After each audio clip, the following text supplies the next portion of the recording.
Ça veut dire que maintenant, on ne peut même plus attendre des heures, voire des jours pour informer. On est obligé de suivre l'information. On est obligé de suivre les manipulations à la minute, pour ainsi dire. Voilà pourquoi, d'ailleurs, son Excellence M. Macky Sall, président de la République, nous a proposé, notamment au ministère de Souveraineté, à quel autre ministère, d'avoir un porte-parole du ministère. Donc, c'est pour ça que vous le verrez maintenant au niveau du ministère de l'Intérieur, du ministère des Affaires étrangères, du ministère des Forces armées, de la Justice. Il y a un porte-parole qui va porter de façon permanente la parole et intervenir à chaque fois que de besoin devant les médias pour donner la bonne information. Il se trouve que Maître Amin Ndiaye, qui est mon docteur de cabinet, qui est aussi avocat de son État, est le porte-parole du ministère de la Justice. Il a son adjoint, M. Moustapha Fall, qui est le porte-parole adjoint du ministère de la Justice. Cela dit, je voulais juste vous proposer le format suivant. J'ai fait un petit exposé de quelques minutes et puis après, je vais vous donner la parole pour poser des questions. Voilà, depuis quelques jours, donc, suite aux scènes de violence et d'actes terroristes barbares orchestrés ces derniers jours, consécutivement à une série d'appels à l'insurrection lancés par un leader politique, des journalistes, mais aussi des citoyens qui ont occasionné des morts, de nombreux blessés et provoqué le saccage de divers biens publics et privés, les services de sécurité ont procédé à l'arrestation de plusieurs personnes. Donc, il y a aujourd'hui des personnes qui ont été arrêtées, mais essentiellement dans la région de Dakar et dans la région de Ziguinchor. Donc, ces personnes ont été arrêtées, ils sont poursuivis pour des actes et faits graves, de terrorisme notamment, tout à l'heure on y reviendra, pour le bus qui a été incendié, d'appel à l'insurrection, d'actes et manœuvres de nature à compromettre la sécurité publique ou à provoquer des troubles politiques graves, entre autres. Ils sont donc détenus dans les différents établissements pénitentiaires, mais essentiellement, comme je le disais tout à l'heure, dans la région de Dakar et la région de Ziguinchor. J'entends parfois dire que les prisons sénégalaises sont remplies. Pas du tout. On a arrêté quelques personnes, oui, mais je vous rappelle que pendant la grâce, le président de la République avait gracié quasiment 1700 personnes. Donc au contraire, il y a une baisse du nombre de prisonniers dans les prisons. Mais il y a des arrestations qui ont été faites ici. Et ces arrestations, donc, j'ai rappelé les raisons pour lesquelles ces personnes ont été arrêtées. Et ces arrestations s'inscrivent essentiellement dans le rétablissement de l'ordre, de la sécurité et de la tranquillité publique. Parce que vous savez, quand vous avez dans un pays des individus qui s'illustrent par des appels à l'insurrection, qui posent des actes qui compromettent la sécurité publique, mais l'État est obligé de les arrêter. La mission de l'État, c'est quoi? La mission régalienne de l'État, c'est de défendre l'ordre public, c'est de défendre la loi, c'est de défendre les personnes et les biens.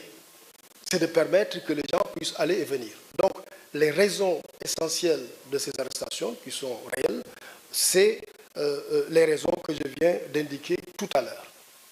Dans ce cadre, il a été noté l'arrestation de Maître Juan Branco.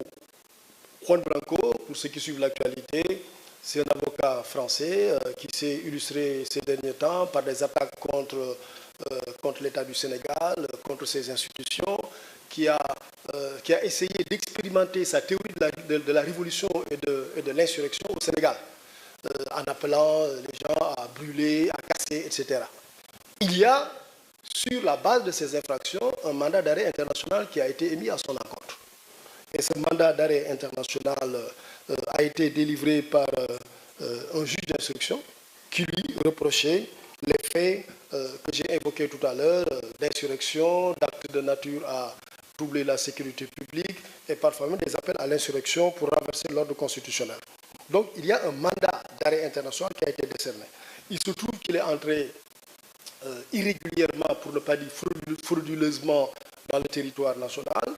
Et il a cherché à en sortir de manière aussi irrégulière et frauduleuse, mais du fait du succès de la coopération policière internationale, il a été appréhendé en Mauritanie et remis aux autorités de police du Sénégal.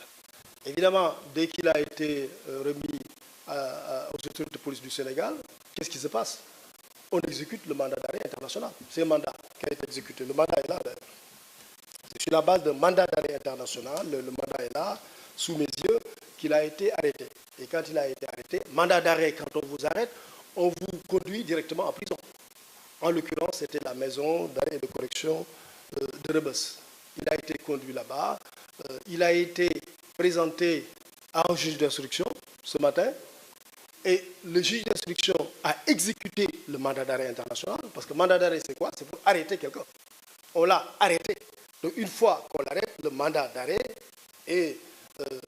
a rempli sa fonction. Sa fonction, c'était de faire arrêter le monsieur. Le mandat d'arrêt a été exécuté. Donc, il a été arrêté. Lorsqu'il a été arrêté, notamment par l'exécution du mandat d'arrêt international, le juge d'instruction l'a inculpé et lui a accordé la liberté provisoire. Il l'a inculpé, pourquoi? Parce que les infractions qui étaient visées, ce sont les plus hautes poursuites. Ce sont des infractions délictuelles pour certaines, criminelles pour d'autres. Ça veut dire que sa détention, pour les besoins de l'information judiciaire, peut même dépasser 6 mois. Il se trouve aussi que pour ces faits, il ne peut pas être jugé en flagrant délit. Ce n'est pas possible. Ce n'est pas des faits pour lesquels on applique la procédure de la flagrance. C'est pour ça donc qu'il a été inculpé. On aurait pu le mettre sous mandat de dépôt pendant des années. Mais l'option du juge d'instruction, ce n'est pas le parquet, ce n'est pas le procureur. C'est le juge qui a souverainement décidé de l'inculper et de lui accorder la liberté provisoire. Je rappelle que le parquet ne s'y oppose pas. Pourquoi? Parce que, c'est vrai, la liberté est la règle, la détention l'exception. Il n'est pas ressortissant sénégalais, il n'a pas la nationalité sénégalaise, il a sa famille, il a sa profession. Voilà, nous avons des accords de coopération judiciaire très sérieuses qui nous lient avec la France. Nous pouvons à tout moment coopérer avec la France lorsqu'il y a un besoin d'administration de la justice. Il n'y avait pas donc de raison de le garder dans les liens de la détention. Mais, attention, cela veut dire quoi? Cela veut dire, la procédure de l'information judiciaire continue à son encontre. Tous les actes d'instruction vont être posés. Deuxièmement, il est possible que son contrôle judiciaire soit révoqué.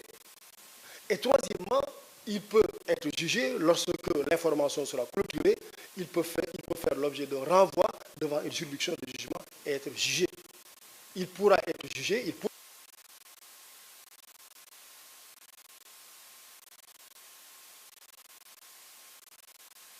effectivement clôturer l'information, le renvoyer en jugement et le juger. Et lorsqu'il sera question de le juger, je le disais tout à l'heure, nous avons des relations de coopération judiciaire en France qui font que, il peut, par exemple, purger cette éventuelle peine en France.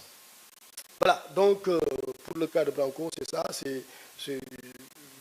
voilà, il a été inculpé avec une liberté provisoire. Et la suite administrative, c'est quoi? C'est que le ministre de l'Intérieur a pris un arrêté pour l'expulser du territoire sénégalais. Donc il est expulsé du territoire sénégalais et donc dans les prochaines heures, il devrait en tout cas quitter le territoire sénégalais. Maintenant, dans cette même occurrence de l'affaire Branco, il y a une conférence de presse qui a été organisée il y a une semaine, conférence de presse au cours de laquelle Maître Branco a pris part. Bien que faisant l'objet d'un mandat d'arrêt international.